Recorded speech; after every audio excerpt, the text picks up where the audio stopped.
let's take it down a notch and talk about something less controversial. We're talking about global warming.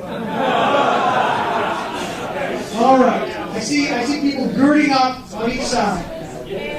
All right. We got Toots jumping already this quickly. We got Ted. Now, hold on. We're not starting quite yet. Global warming, I think, is interesting. I think, obviously, we got to talk about is the Earth warming. We got to talk about whether or not it's man-made. We got to talk about if it's warming and it's man-made, is it destructive to the Earth? But those are just suggested talking points. This time, let's begin with the Occupy movement. Go. All right, so the last time that the Earth warmed anywhere close to the amount that it is already warming at the rate that it is, it warmed no more than 9 degrees Celsius. And it took over 1,000 years to warm from a natural process because we do have greenhouse gases that allow us to have life on Earth, and an increase in carbon because of volcanic disruptions in the Paleoecocene era. Right now, the latest MIT study that takes into account the volcanic ash and all this other stuff has found that the models are very conservative from the last basically from the last global conference of all the scientists. And we can now see that we will have 11 degrees Celsius of the temperatures on Earth, and not 1,000 years, and not 500 years, and not 100 years, but 90 years. The last time we had a warming event like this, it was a mass extinction event. It was one of the 6. This is right now the 6th mass extinction event.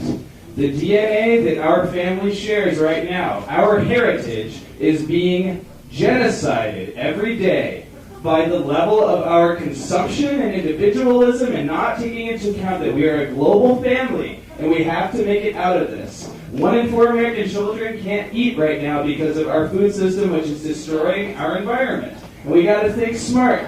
It takes right now 1.5 planets to run this so-called functioning economy, right? That doesn't work. We live in the 21st century, and individuals like yourselves who grew up in a very prosperous time in our nation's history need to teach us how to think about this in a linear fashion where we care about it to such a degree Can I that, say yeah, something? Sure. You said something that's very interesting. You said we live in the 21st century, but all the global warming policies want to bring us back to the 1600s with windmills and water flowing. So global warming basically consists of there's 3 basic things that go involved in global warming that make it irrational and nonsensical. The first one is global warming is based off of science. Now, there's 2 kinds of science. There's science theory and there's exact science. Global warming falls under science theory. Now, science theory changes constantly because in the 70s, science theory said that it was global cooling. In the 90s, yeah, it started warming. In the 90s, science dictated that it was global warming. As soon as both of them got debunked, now it's climate change. So basically, the only change you can believe in is the change of global warming. Now, maybe you shouldn't call it climate change. Maybe we'll call it climate destabilization. Well, you can call it whatever you want to call it. You can call it whatever you want. The point is that it's a farce and it's a scam. It's now whether to have one of the worst droughts in Southwest American history, for us to have over 250 of the districts, 255 of Texas on fire. It's whether for us to have hurricanes in New York. All right, that all sounds great. You know what El Nino and La Nina is. You actually made a valid point, and I'll tell you why. Responsibility is what does this. Look at the life cycle, whether you can go back through the entire history of the Earth. Warming and cooling cycles, you can go through all of that. The fact is empirical science is what you're really reaching for. So whether you want to go with the Al Gore movie, which has been debunked in many ways, or whether you want to go on the other side and blame individualism, here's the difference. Responsible environmentalism is when you do all the things you can to technologically advance to where the environment is better served to support the society that exists. Therefore, when windmills are able to produce the kilowatts and megawatts of power at the rate we need for consumption en masse, and it can be delivered. It's a viable source of energy. Nuclear is clean energy, but we don't use it. About solar. George Bush, sir, on your first point, George Bush said in 2004 that the United States has a capacity to produce over 100 times our power just using wind. And MIT, no, this is George Bush, and MIT did a study that for the cost of one coal power plant, we could tap into the geothermal power of our nation to power our country 7 times over. So when somebody tells me that this existing technology is not viable, and you talk about entrepreneurialism, I see a huge... Okay, then let me give you some numbers, and you can go listen to some of this audio on my website. It'll educate you. Electricity produced by coal, clean coal is, by the way, we developed, is clean coal. How much does it take to make coal clean? Have you ever seen a coal? Electricity is produced by coal at 4 cents per kilowatt hour. It's produced by wind and solar, and this comes from EIA. That's the Energy Information Agency that comes out of Obama's administration. The EIA has costs produced by wind and solar at 22 cents per kilowatt hour. Now, about 6 weeks ago, they had the LVM auctions in the United States, east of the Mississippi. The 13 powers that trade power bought based on wind and solar, which is not ready for mass market, is being developed, bought it at 13 times your electric rates for 2015 and 2016. That's your reality.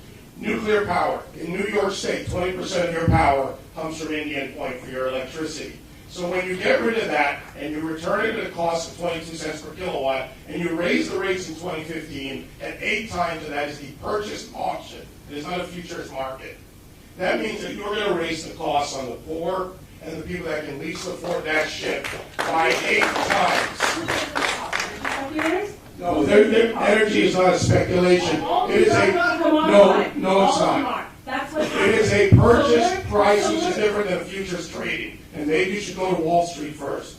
Learn how it works. Futures purchase. Do you understand? 1 minute, T-Bar. Do you understand what passive solar is?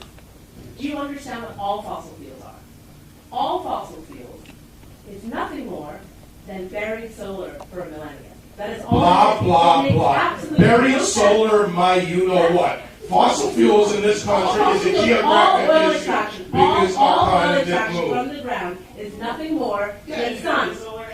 Okay, let me ask you a question then. You're 1 minute like the environmental movement, right? I'm not an environmental. Okay, we close a 2,000-acre solar plant out in the west, out on the west in New Mexico because of a flower to move 30 seconds, Steve. 187,000 homes. The problem with your movement is not that it doesn't look at the energy side. It looks at the idea and the agenda over the science. One of the things that you guys must realize is that you guys are being used. Solyndra and all these other companies that got money from the government have gone bankrupt, and we need. 10 seconds. 10 seconds. About sold 400 million. So you guys are talking about something that you're compassionate about, while there are people above and that are. Okay, we're done. We're done. We're done. Nope, you got 50 seconds.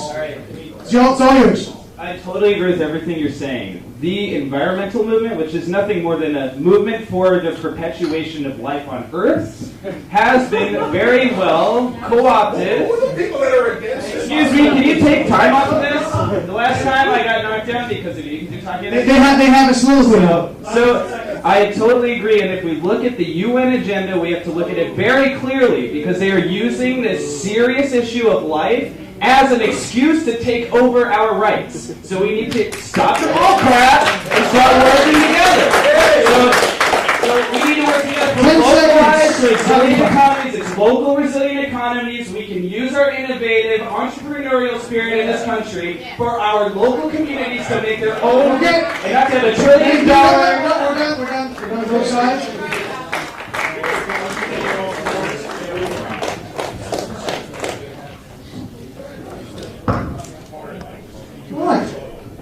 So I guess we didn't take it down a notch for that one. Yeah, come on, give it up for both sides. The next issue I have, I'm not exactly, to be honest, I'm not exactly sure where both sides are going to come out on. So the issue we have is going to be immigration.